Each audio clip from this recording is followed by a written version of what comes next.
Good afternoon सबाइके आमी लिपिका लिप्सर ब्लगे तुम्हारे सबाइके स्वागत। आज के जो रेसिपिटा शेयर करब सेटा होच्छे प्रन रेसिपि और এটা হচ্ছে গোল্ডেন প্রন। হ্যাঁ, রেস্টুরেন্ট স্টাইলে গোল্ডেন প্রন রান্নার চেষ্টা চলেছি। চলো দেখে নিই কীভাবে রান্নাটা করেছি। এখানে প্রনগুলো আমি ভালো করে কিন্তু ধুয়ে মাথার শিরেটা ছাড়িয়ে আমি এভাবে ছুরি দিয়ে দিয়ে কিন্তু চ্যাপটা করে কেটে নিচ্ছি। আর এর সাথে মাখিয়ে দিচ্ছি যে উপকরণগুলো ইউজুয়ালি আমরা ম্যারিনেট করার জন্য মাখি সেগুলো। তো এটা আমি আধ ঘন্টা এরকমভাবে রেখে দিলাম। এরপরে আমি একটা পাত্রে ছোটো থালায় আমি একটু ময়দা নিয়ে নিয়েছি, তার মধ্যে দিয়ে দিলাম স্বাদ মতো নুন আর তার সাথে দিয়ে দিচ্ছি অল্প একটু গোলমরিচ আর একটু লঙ্কার গুঁড়ি হয়তো তোমরা না দিলেও পারো, আমিও হয়তো দিইনি, গোলমরিচটাই ঠিক আছে।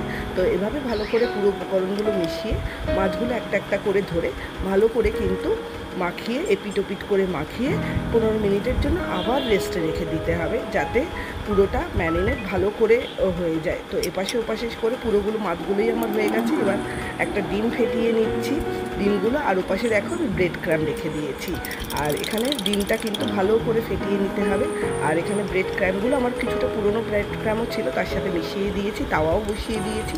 মাছগুলোকে এভাবে করে ডিমের মধ্যে চুবিয়ে ব্রেড ক্র্যাম দিয়ে কিন্তু, হ্যাঁ তোমরা চাইলে আলাদা করে এটাকে ম্যারিনেট করে রাখতে পারো। আর আমি সাথে সাথে কিন্তু ভাজার জন্য দিয়ে দিয়েছি। এত অসাধারণ হয়েছিল, তোমাদেরকে কি বলবো। এভাবে করে একটা একটা করে মাছ নিয়ে ব্রেড ক্র্যামে মিশিয়ে কিন্তু দিয়ে দিতে হবে। হ্যাঁ, এর থেকে আমি আরেকটা জিনিস বন্ধু পেয়েছি, তোমাদেরকে সেটাও একদিন শেয়ার করব। সেটা হচ্ছে এই যে আমরা KFC-তে চিকেন খাই না, চিকেনটা কেন অত মুচমুচে, কেন অত সুন্দর হয়, সেটা এই পুরো উপকরণটা কিন্তু দিয়েই ওরা বানায় এবং এত সুন্দর খেতে হয়। এটাও কিন্তু খুব সুন্দর হয়েছিল। এভাবে করে লাল লাল করে ভেজে নিয়েছি আর মোটামুটি রেডি হয়ে গেছে। হ্যাঁ, আমি এটা সানডে দুপুরবেলাই করেছি, তোমাদের সাথে বিকেলবেলা শেয়ার করছি। এটা চাইলে তোমরা বিকেলবেলাও করতে পারো, আর বিকেলবেলা চা বা কফির সাথে, আর বাড়িতে লোক এলে অসাধারণ লাগবে খেতে। তো চলো আজকের ব্লগটা এই পর্যন্তই। সবাই ভালো থেকো, সুস্থ থেকো, আর দেখার জন্য থ্যাংক ইউ।